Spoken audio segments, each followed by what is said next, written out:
Welcome to another edition of B&B The Real Story. You'll notice that my background is slightly different than normal. I am on location with the lovely Kat Chen! Yay! We're in the exotic hinterlands of Brooklyn right now. We're going to be talking about Pride and Prejudice. But biggest disclaimer, I have never read Pride and Prejudice. I did see the Keira Knightley movie, and I have seen Bridget Jones's Diary a bunch of times. Have you seen You've Got Mail? Not recently. Also an adaptation of Pride and Prejudice. It's also the fourth adaptation of a Hungarian play, but we don't really need to talk about that. Everything in the world relates to Jane Austen. To prove this, I challenge you to give me any actor or film, and I will find a way to get it back to Jane Austen. Kevin Bacon. Kevin Bacon is married to Keira Sedgwick, who is in Something to Talk About, with Julia Roberts, who is in Duplicity, with Clive Owen, who is in King Arthur, and what was in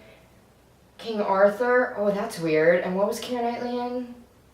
Pride and Prejudice. Boom! That was really good. We're gonna do a very, very short game, an association game. Literally the first thing I think of. Yup. Mm-hmm. Kitty Bennett. Like a cat that's Dang. like a rap artist. Dang. She would probably have body hair issues. Dang. I think she goes to the ball and just annoys everyone. Dang. She just wants to go out clubbing with her friends at the bar, and no one's gonna go with her because she's like 15 years old and she annoys everyone. Dang. She like has to go party with geese by herself, and that's Dang. so lame. The geese are like, no, Kitty Bennett, we just want to like go and like flap around by ourselves. And Kitty is just all like, no, come on, let's go out to the hayfield. Let's go, like, you know, do some drugs, or, you know, and she's the type of person. What do people in drugs? She's the type of person. Kitty Bennett would drink Sambuca shots. It would be her idea to get them. So on that note, we have a very special episode for you today. So without further ado, my name is Janine Hegarty, and this is Kat Chen. And this is P&P, The Real Story. Episode 5, Meet the Lucases.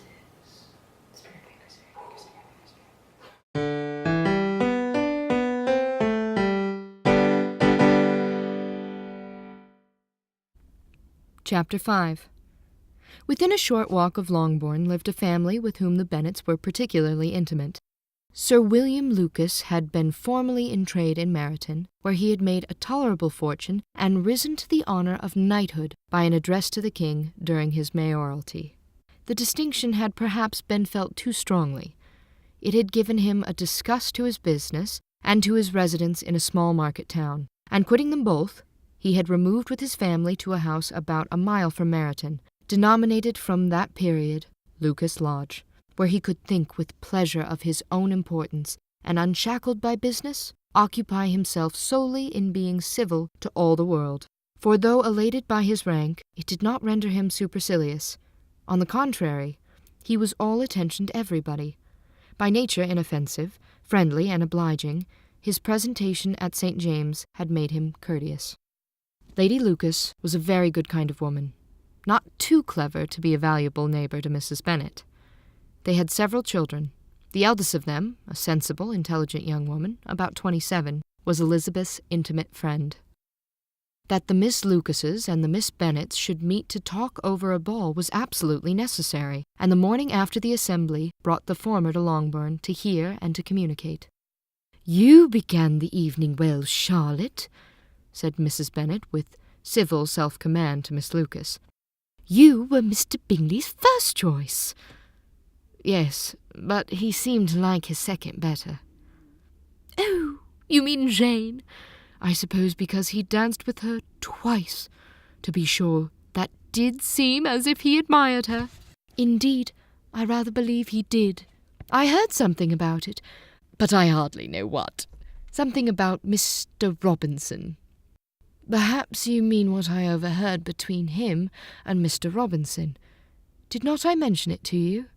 Mr. Robinson's asking him how he liked our Meryton Assemblies, and whether he did not think there were a great many pretty women in the room, and which he thought the prettiest, and his answering immediately to the last question, 'Oh, the eldest Mrs. Bennet, beyond a doubt there cannot be two opinions on that point.'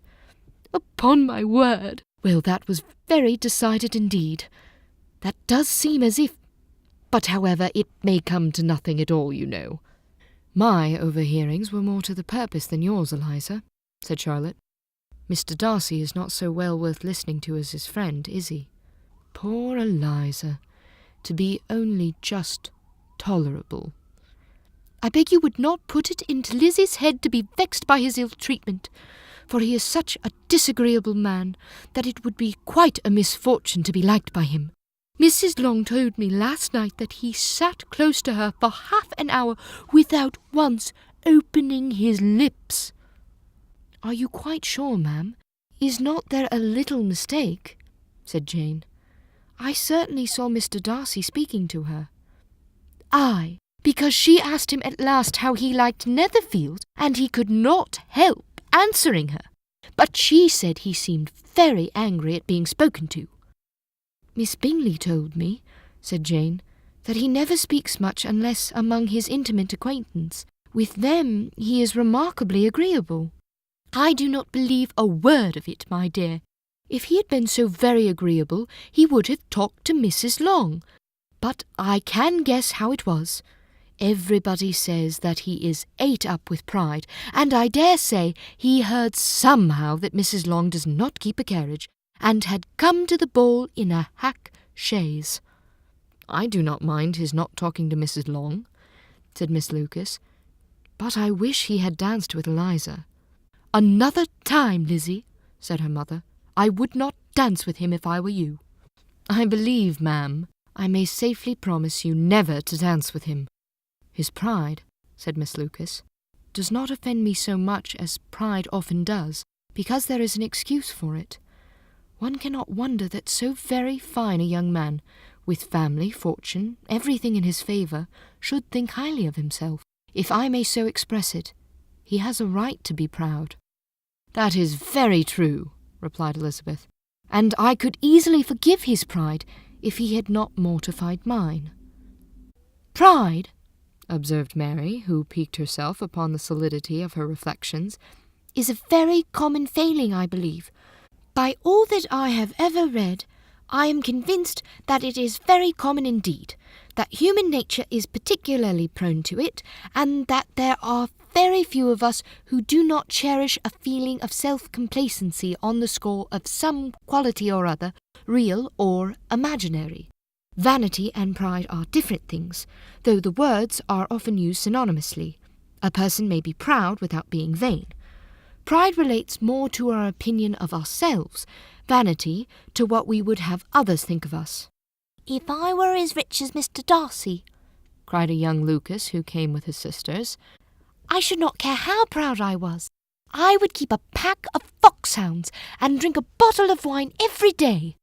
Then you would drink a great deal more than you ought, said Mrs. Bennet, and if I were to see you at it, I should take away your bottle directly. The boy protested that she should not. She continued to declare that she would, and the argument ended only with the visit. Thank you so much for watching. I hope you enjoyed the latest episode of P&P The Real Story. A big special thank you to Kat Chen. It was wonderful having you. Hope to have you back soon. As per usual, a link to the Lizzie Bennet Diaries episodes that most closely aligns with this chapter is included below. Be sure to check it out. It's good stuff. And speaking of the LBD, be sure to check out Jocelyn Decant's blog, pnp-lbd.tumblr.com, which gives an in-depth chapter-to-vlog comparison of Pride and Prejudice and the Lizzie Bennet Diaries. Hoping to have her as a guest on the show soon. Fingers crossed. Stay tuned. Up next is Chapter 6, also entitled Potty of the Lucases, or what I like to call Too Many Feels. Thanks so much for watching, and hope to see you soon. See.